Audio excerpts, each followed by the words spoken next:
morning, everybody. Howdy.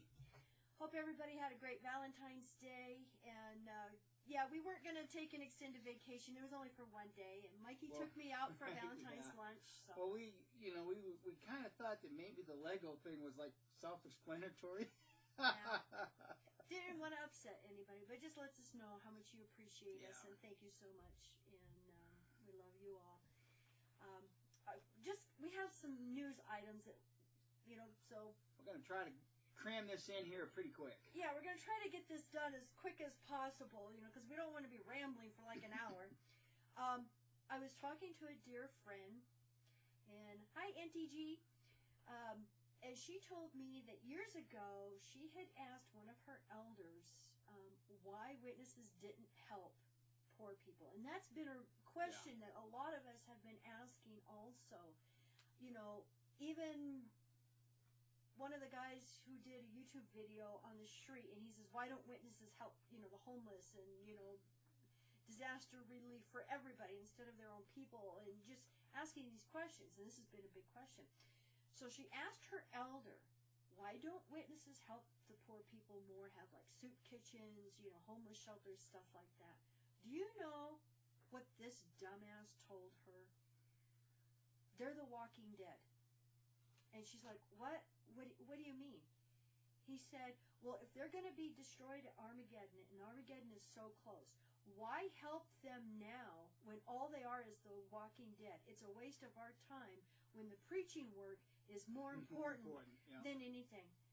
And I was shocked. It's like, oh my God, are you serious? So how does an elder even talk to people like this? Yeah, exactly. Well, it just shows the condition of their mind and their hearts. And their hearts. Yeah. So I hope witnesses see and hear this, and the public. This is how they feel about helping people. Yeah. Unbelievable. We also want to mention that time is flying, and it's going to be here before we know it. July 26th. 2015 is going to be the Watchtower Victims Memorial Day. And so we want to encourage anybody who can, to take pictures, and to join us in doing this. Some put flowers in front of a Kingdom Hall with little signs. And we do this mostly for us. Last year we did it for my little brother who had committed suicide. And so we ask everybody, to support this day. I want to make just a few little comments regarding this. I know last year that there were some criticisms in the XJW community regarding this. Some even made comments that it's like pointless, it's a waste of time, you're not going to affect change. Well, I'm sure that Martin Luther King faced the same thing. I'm sure that there were some that said, oh, Dr. King, you're not going to change the mindset of white America. You're not going to get equal rights for the blacks in the United States.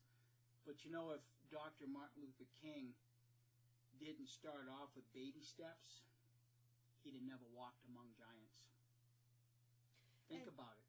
Think about it. If it wasn't for aggressive activism, look at the African American people that walked into a small diner in some little tiny area down south, southern town, and sat at the white lunch counter, and they got arrested.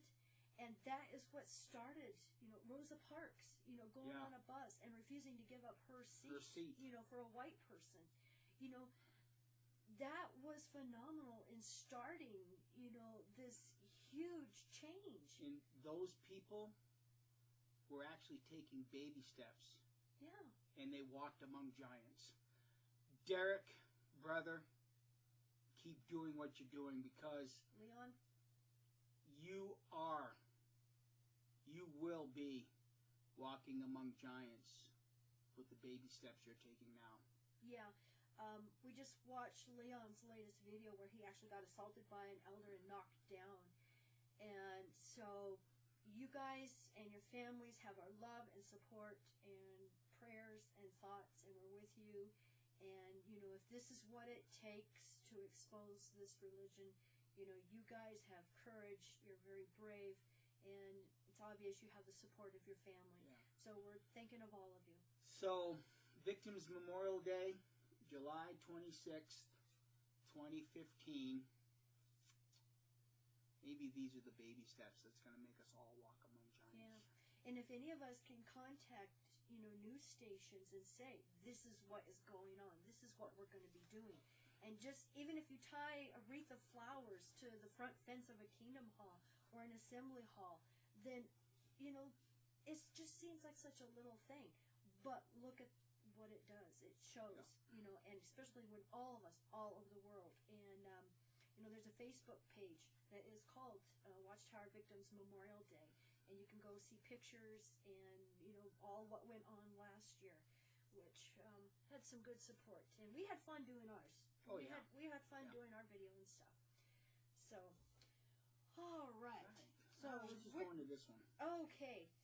So I want to thank Deborah for sending me this. I haven't had time to read the entire article until this morning, but she sent us a few things. And for those of you who don't know what's going on, Garrett Loesch was supposed to show up at a court case for Lopez versus Watchtower and give a deposition. Of course, he's too important. He can't make it. And of course, when you read the court document, he has nothing to do with Watchtower. He doesn't answer to Watchtower, and he had nothing to do with this case. Duh. But I've posted this information on our website yesterday, I believe. I got up to date on everything, but it's Jehovah's Witnesses use First Amendment to hide child abuse. And I'm going to post a link down below in the description, and you can just go there. And I've got, you know, the little piece they have of his video and the link to the article in between the pictures there, and, you know, some different things. And this is so disturbing because of, you know, what they are saying and claiming in all of this. And I lost my link here. Where did it go? Oh, there it is. Sorry, excuse me. I was supposed to have this up, but I got a little distracted. The name of the article is revealnews.org. That's where it comes from. Yeah, and that's the name of the article is Jehovah's Witnesses use First Amendment to hide child sex abuse claims. So when you scroll down, like I said, there's an article here, but they have a quote here from the October 2012 Elders Letter, and it says, "Not every individual who has sexually abused a child in the past is considered a predator. The Watchtower, not the local body of elders, determines whether an individual who has sexually abused children in the past will be considered a predator." But I mean, this is just a pattern that Watchtower has. Yeah. But Deborah, thank you for sending this to me, and she's got a few comments here. It says, "Here are some great quotes by someone we know in the service department. He is pretty slippery, Rick Ash."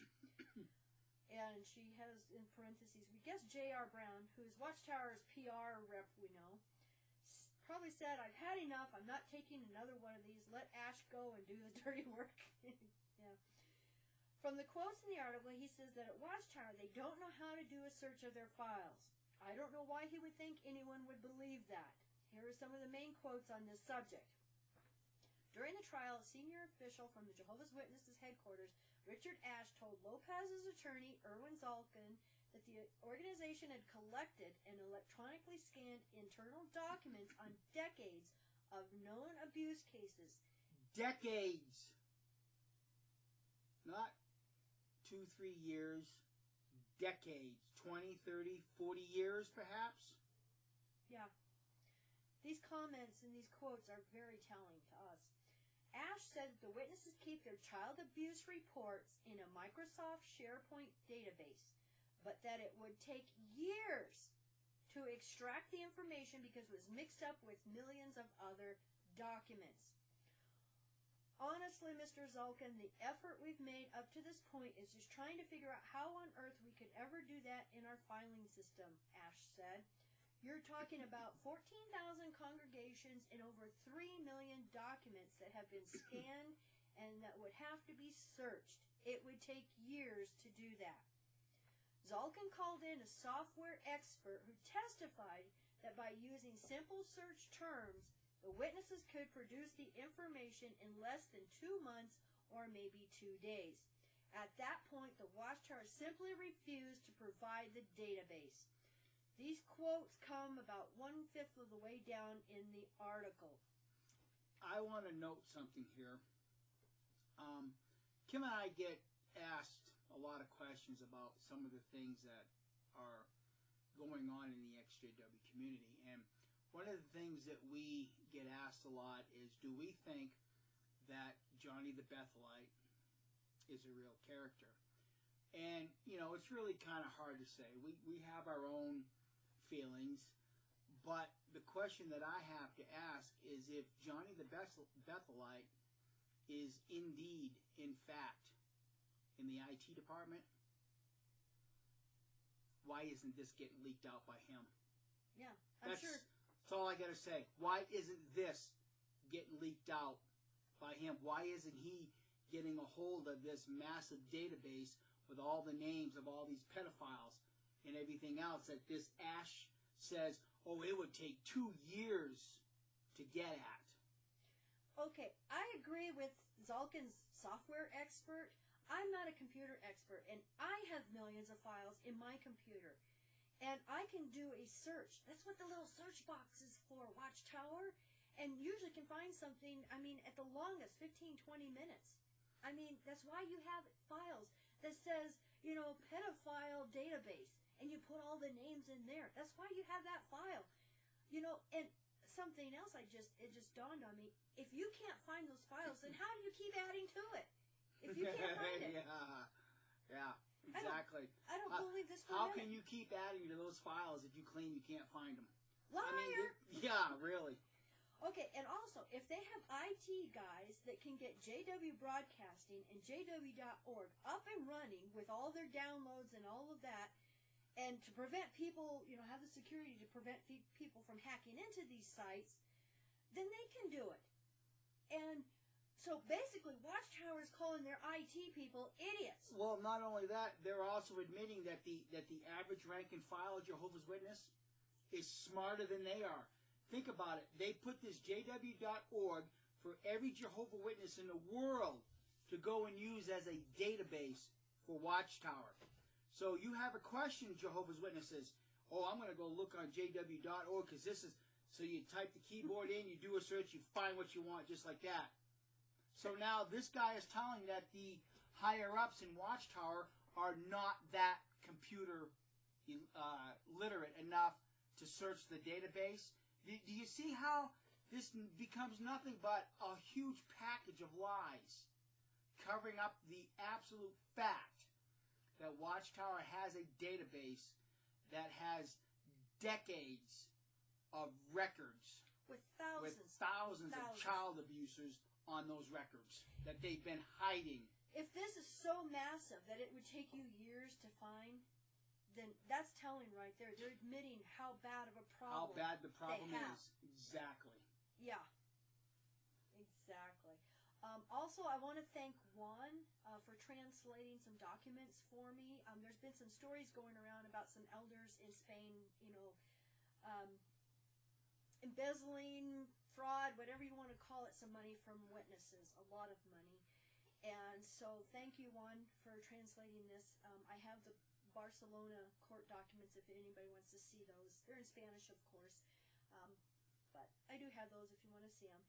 But apparently several elders have been going around and telling a bunch of witnesses that they are going to be building a hospital with no blood, you know, treatments for Jehovah's Witnesses. And they have been getting money from witnesses.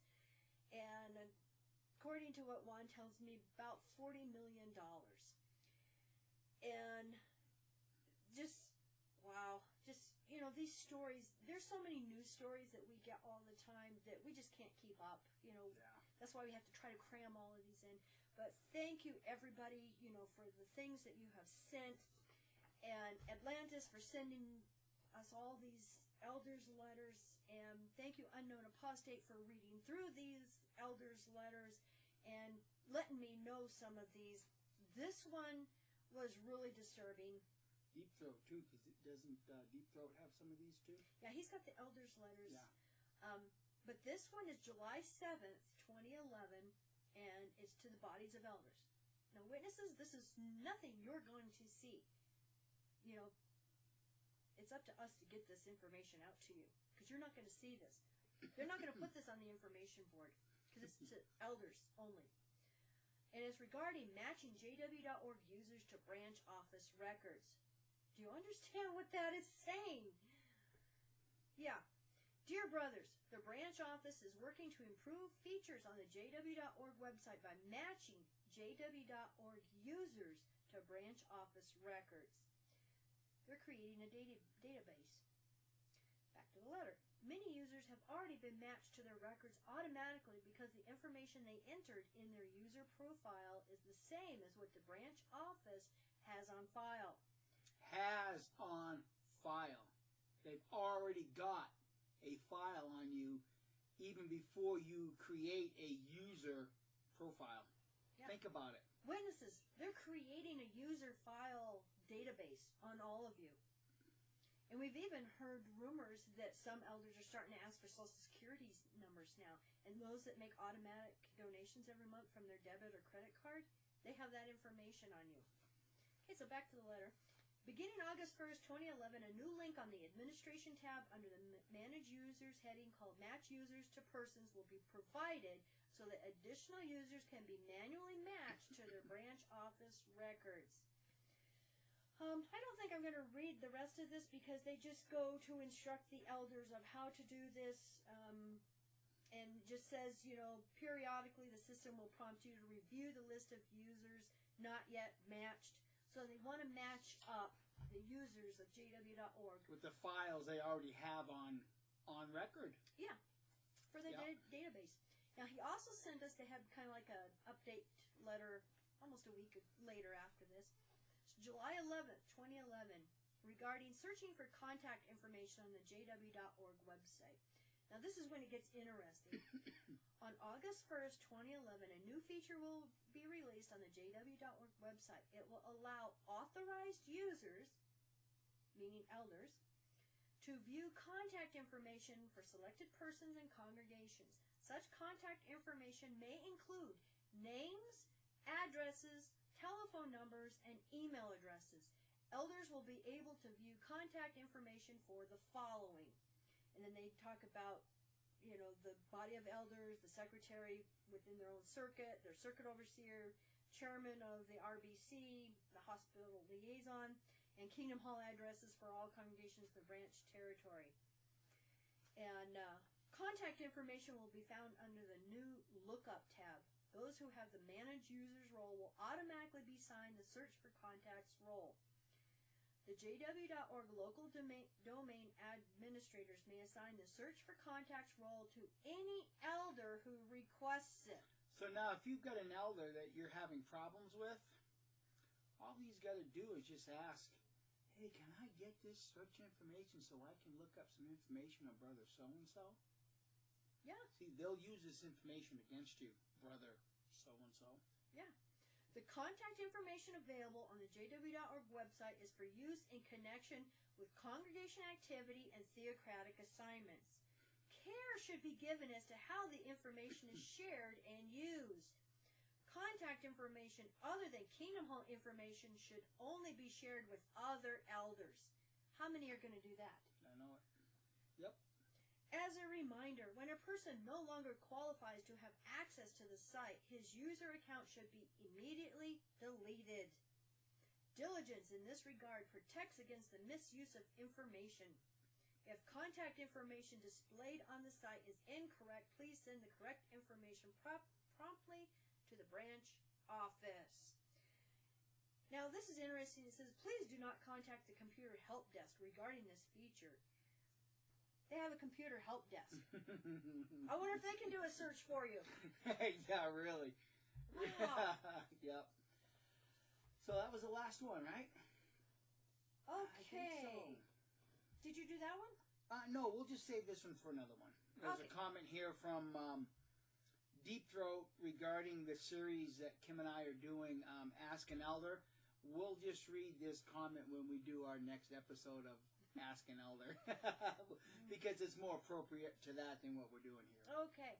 So I will put the links, and like I said, you can just check out our website, watchtower.exposed. Just click on blog, and then I've tried to update everything in the past couple of days so that you've got links and everything. And if there's something on there that you don't see that you would like, just send us a message, through our website, and we'll try to answer it as soon as possible. So you all have a great weekend. Bye.